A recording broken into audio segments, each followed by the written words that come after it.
This video should have came out a month ago, but better late than never, right? Haha. Wrong! Fuck!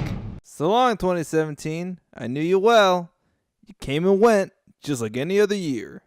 You weren't quite the apocalyptic wasteland of Cherry 2000 with sex androids and socially awkward men who lust for them, for the most part. But you predicted some form of dating app service, I think. Okay. Let's see. Talking about a standard one-night arrangement, right? I guess. Yeah. Right, so we'll say a dinner, complete sexual encounter, full penetration, optional episode in the morning, right? Just slow down. You know, I personally thought it would be nice. Let me see this. My lawyer better see this one. For instance, the oral clause here seems a little sticky. Never mind, it's just a lawyer and his contract. Oh yeah, and Donald Trump became president, and Hillary lost again for the 1000th time. Big whoop. But that's not important now, or ever on this channel, because there's bigger fish to fry, like why Alita's eyes are so big in the live-action movie. Oh my goodness! Oh, God! But we'll get to that later. Plenty of games turned 30 last year. Street Fighter had an announcement for a 30th anniversary collection.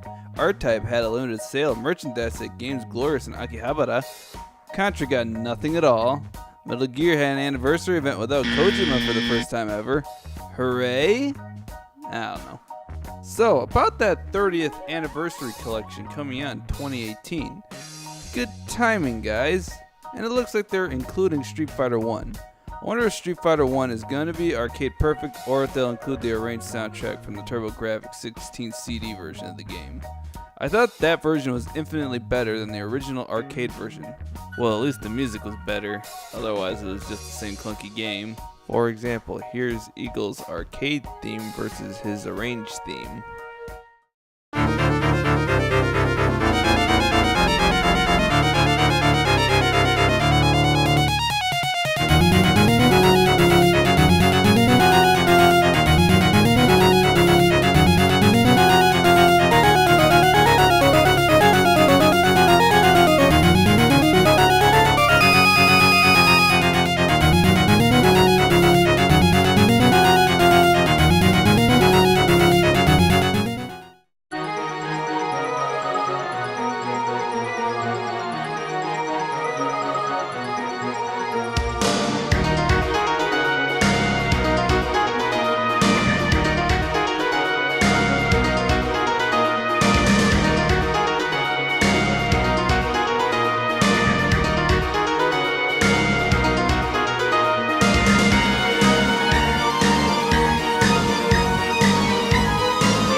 Yeah, the difference is night and day.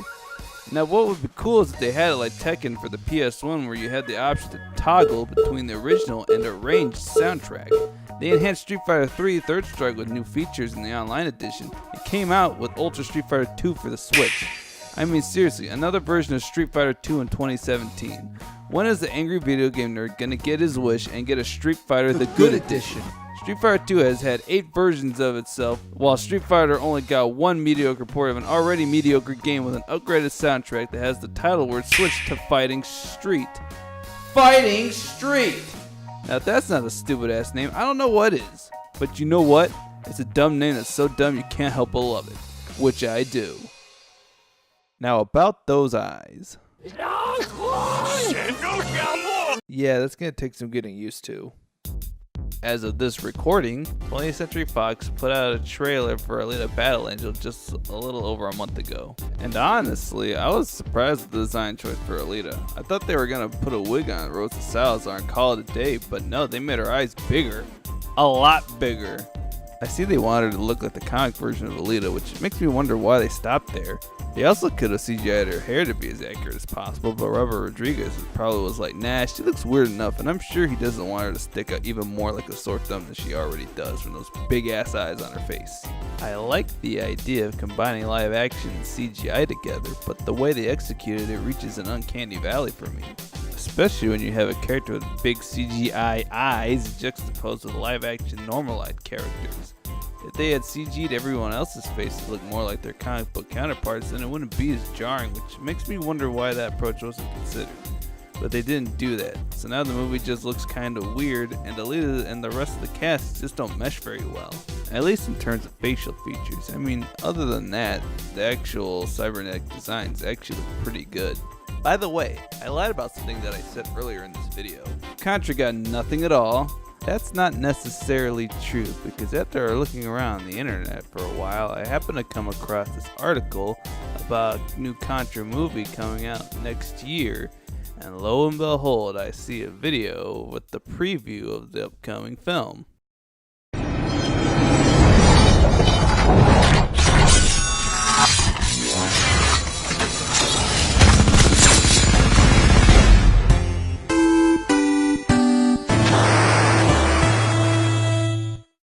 Now, I don't know exactly how far in production they are in the movie, but it would be pretty cool to see some extra trailers so I know what the movie actually looks like. On a side note, why did this happen? I already bought the 20th anniversary edition in 2016, goddammit.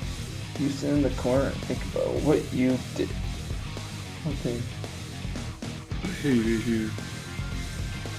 Only a sucker would fall for this cash grab. Excuse me while I add this to my cart. I got to open and play the SNES Classic, an elusive plug-and-play console that I thought I was never going to see in person, let alone open the box and play it. It was a cool experience that I'm glad I got to have, especially since I used to have an original SNES when I was a kid. Some of my earliest, clearest memories are with the Super Nintendo playing Contra 3 and Super Mario World, and that was when I was 4 in 1997. So to play those same games on the Classic Edition 20 years later in 2017 almost feels like everything came full circle.